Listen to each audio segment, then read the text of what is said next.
Hey everyone, welcome to my newest build. Now, the idea behind this project was to do a bit of scenery reminiscent of the old Necromunda, but incorporating some of the ideas from the newer, like the Zonemortalis tiles. I have very fond memories of the original mid-90s Necromunda scenery. Had many a game on that, and I just wanted to pay homage to that. Alright, let's get on to the build.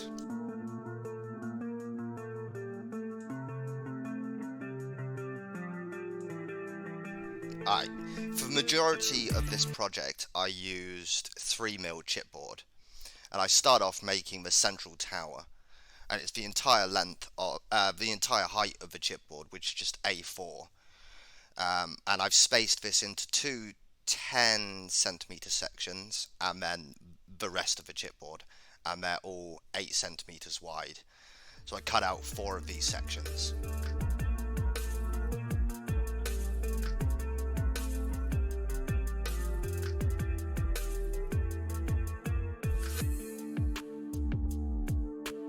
I wanted a bit more detail on some of the walls.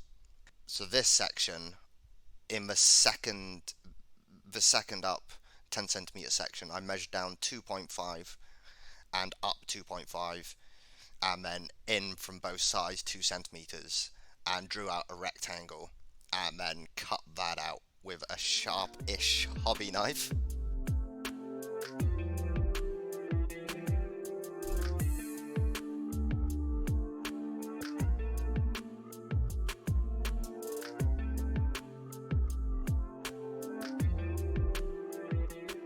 Next up, I make just like a little box to go inside that rectangle we've just cut. I think the chipboard walls are about 1cm deep. This doesn't really matter, it depends on what you're putting in there. And what I'm putting in there are some inner tubes from cat poo bags, and then some straw, and a bit of speaker cable, just cut to length. And one of the inner tubes I wrap a 1cm strip of cardstock around, just for a bit more visual interest.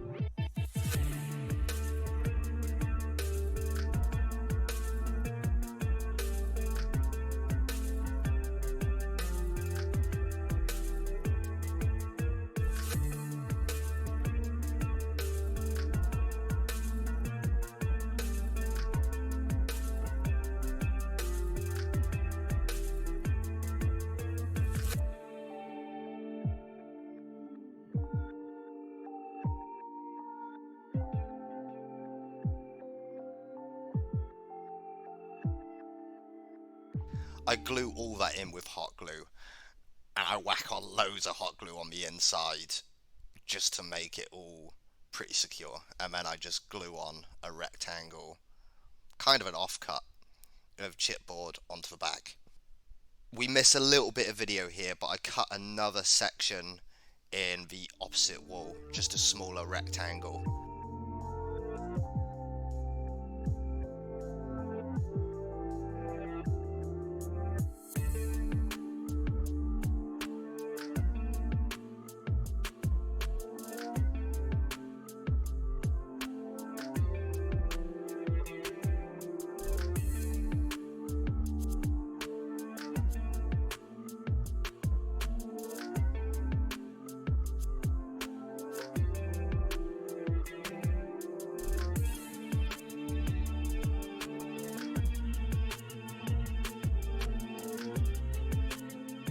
As I said, we missed a little bit of video. I've cut out that rectangle on the opposite wall, and then I just take a bit of, it's kind of like, I guess you could use sculptor's mesh, and I just glue that on, and then some little rectangles of chipboard and then a backing wall to this part. It's going to be spray painted black, so it's just to show some depth. Also, sorry for some of the dodgy camera angles. My head does get in the way a few times. Still getting used to the overhead setup I'm using now.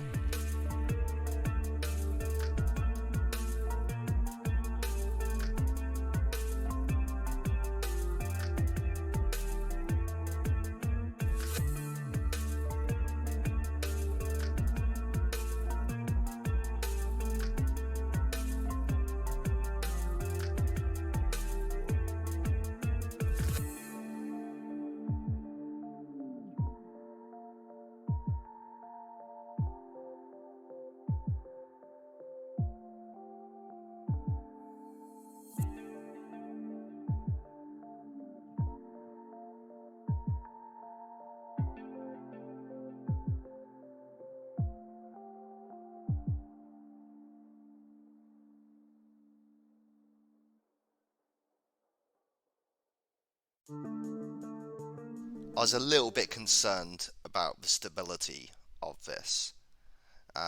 So what I decided to do was just glue in some little chunks of chipboard on the left-hand sides of each of the wall sections, and then they'll all fit flush together. And then I try and glue the whole thing together with hot glue. Mistakes were made. This did not hold it whatsoever. Then I go back in with I peel off all that hot glue which is dried down the edge, cover it in PVA, and stick it all together. I used masking tape to hold it all together while the PVA was drying, and it's a nice strong bond. So this definitely worked.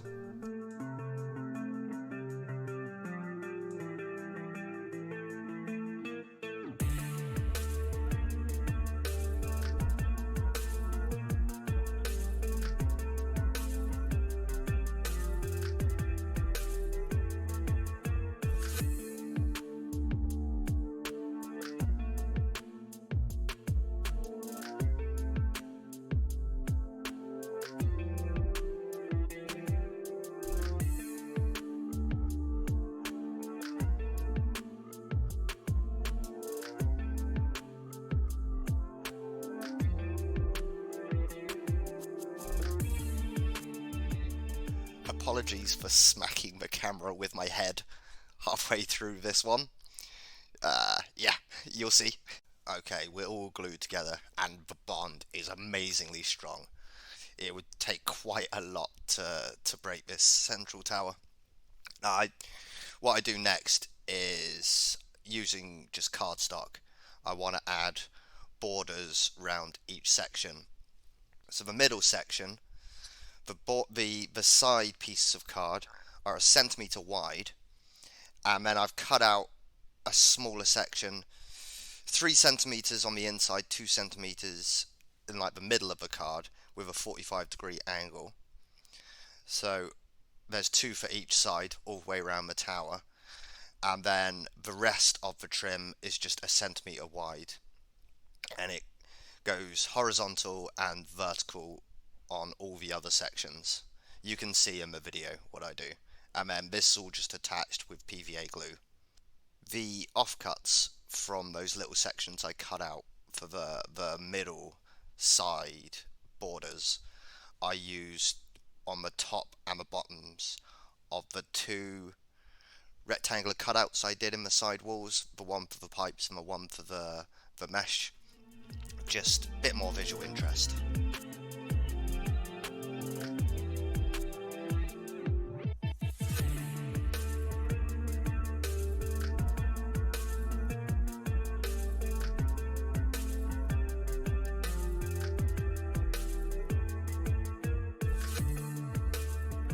Alrighty, this bit was quite fiddly, but does look good.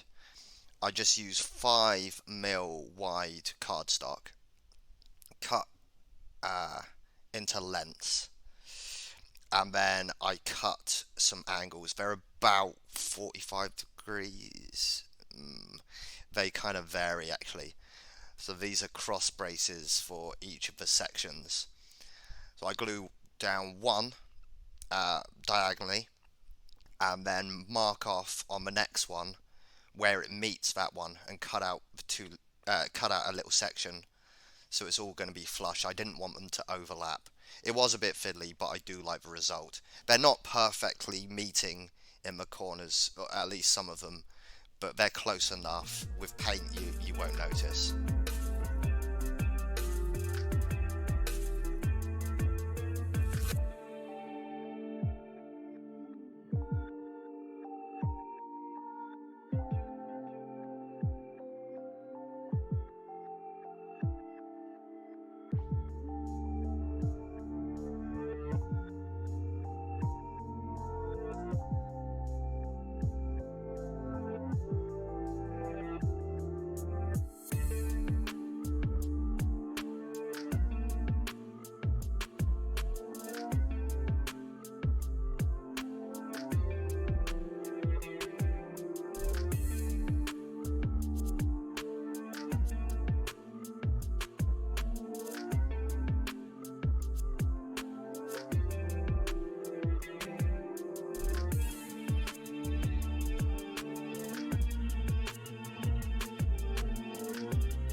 Alrighty, more details. I wanted to add some rectangular bits of card where each section met. So I've just cut out 2 by 3 centimeter rectangles for the inner sections, and then the bottom and the top 1.5 by 3. And then I score a line down the center, exact center of each of these, and bend them in half and glue those on. And then I cut out some 2.5 by 2.5 squares which are glued on where the diagonal braces meet in the center of each section.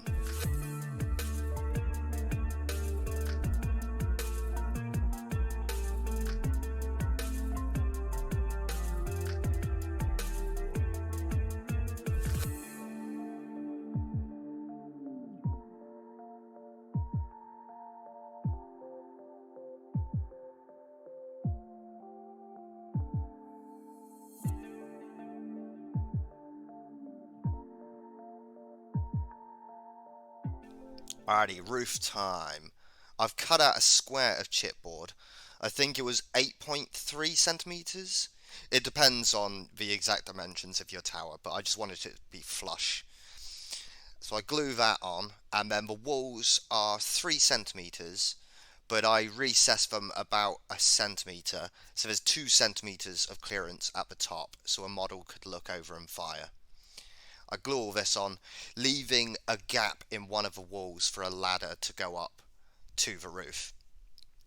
And then off camera I add cardstock around the corners, the 4 corners of the tower, and the edges of where the ladder will go.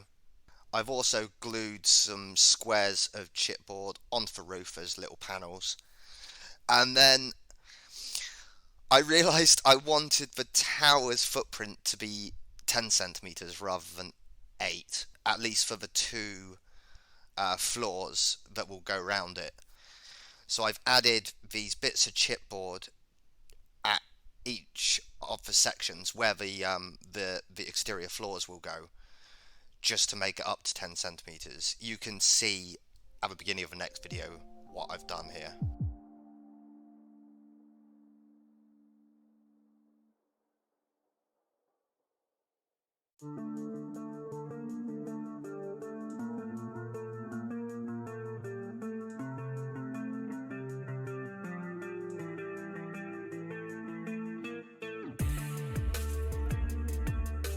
Okay, so I'm making the first floor in this next part.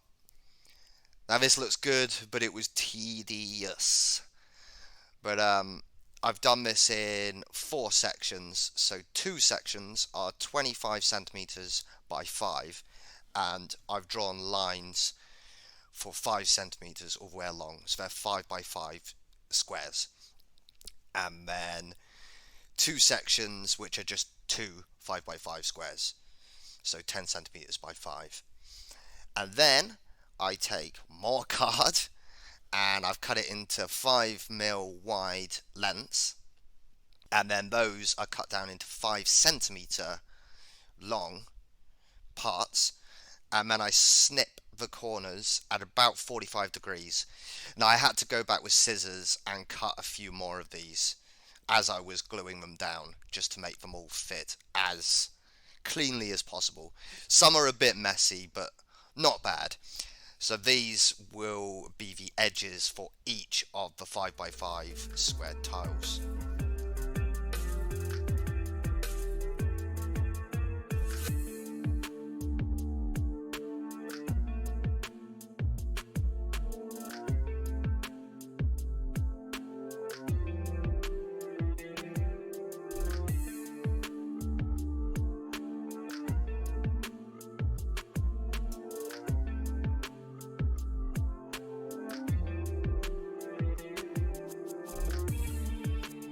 I want to keep these videos fairly short, so this is the end of part 1.